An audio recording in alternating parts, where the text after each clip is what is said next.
የኔና የሱ ፍቺ እንደዚህ በጥል በጣም በፋይት ምናምን ነገር ሳይሆን ቁጭ ብለን ለረጅም ጊዜ አውርተንበት ምናምን በቃ አልሆነም። የአላህ ውሳኔ ሆኖ የአላህ በቃ ሲድረስ እናንተ ትዳር ብሎ ስለወሰነልን በሰላም። አሁን ላይ ልጆችን ተሳደጊ ብቻሽን ነው? አዎ በብቻዬ ነው። ያው ለብቻዬ ሲባል ምርጥ የሆነ አባት አላቸው ለልጆቻቸው፣ ለሁለቱ ልጆቼ በቃ አባት የሆነ ወዳጅ የሆነ አቃፊ የሆነ ምርጥ የሆነ አባት አላቸው። ከኔ ጋር ግን ያው ለፊትና ስለሆነ አልሆነም። በሰላም ተነጋግረን ምናምን ያው ፍቺ አድርገናል። በአሁን ሰዓት ላይ ያው አግብቶ ከባለቤቱ ጋር ነው እየኖረ ያለው።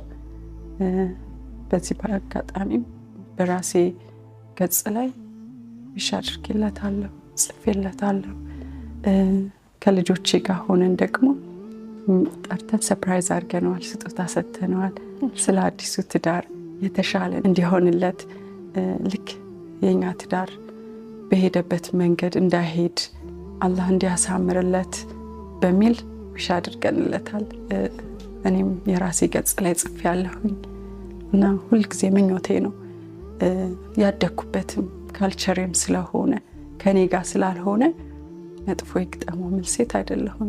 እሱ ላነሳ ነበር ብዙ ጊዜ እኛ ላልሆነ ነገር ላይ ያውም ጥፋቱ እኛ ጋር የሚሆን ያ ሰው ጋር የሚሆን በቃ ጥሎን ሄዶ ሌላ ህይወት ከመሰረተ ጠላታችን ነው በቃ እንዲህ ነው ምንለውና አንቺ ጋር ደግሞ ያ ስሜት የለም ማለት ብዙ ጊዜ ደስ የማይል ስሜት ነው የሚሰማን። እንደው ፍቺ እንዳለ ሆኖ ከፍቺ ማግስት ደግሞ ምናልባት ደግሞ ሌላ ጋብቻ ደግሞ ሲኖር ስሜቱ አንድ አይደለም። ባለቤትሽ አሁን የልጆችሽ አባትም ቢሆን ትዳራችሁ በፍቺ ቢጠናቀቅ በቃ አላህ አላለውም ብለሽ ትቀመጫለሽ። ከዛ በኋላ ግን ሌላ ትዳር ሲመሰረት ግን ጥሩ ስሜት አይሰማንም። ብዙ ጊዜ የመተው አለ አይደለ ፍቹ ላይ የነበረው አይነት ስሜት ላይሆን ይችላል። ሌላ ሲያገባ እሱ ስሜታችን ከዛ ከፍ ሊል ይችላል እና ያ ስሜት አንቺ ጋር ነበር? ይህንን ደግሞ ያደረግነው ሳንጎዳ ቀርተን አንዱ ላይ አታክ ሳያደርግ ቀርቶ ሳይሆን ስለ ልጆች የተከፈለ መስዋዕትነት ነው። እንደዛ የሆነበት ነገር ምንድነው? ልጆቻችን እኛ ብንፋታም አባትነት አይቀርም፣ እናትነት አይቀርም። ስለዚህ ያንን ነገር ለማስቀጠል የኔና የሱ ሰላም መሆን ግዴታ ነበረበት።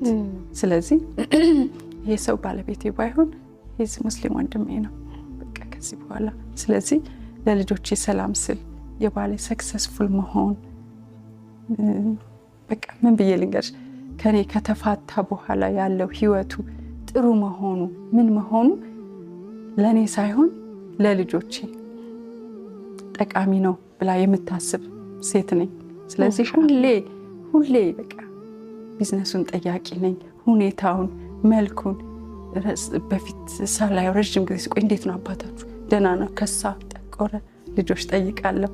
ለምንድን ነው ልጆች ሲያዩት አብረው ነው ክስም የሚሉት። እሱ ደስተኛ ካልሆነ እነሱን ደስታ ማግኘት አልችልም። ለልጆች ስለ የከፈልኩት መስዋዕትነት ነው እና መሆንም ነበረበት። በዛ ላይ ደግሞ ለልጆቹ ምርጥ አባት ነው። ስለዚህ ሁሌም ጥሩ ነገሩን የምመኝ ሰው ነኝ።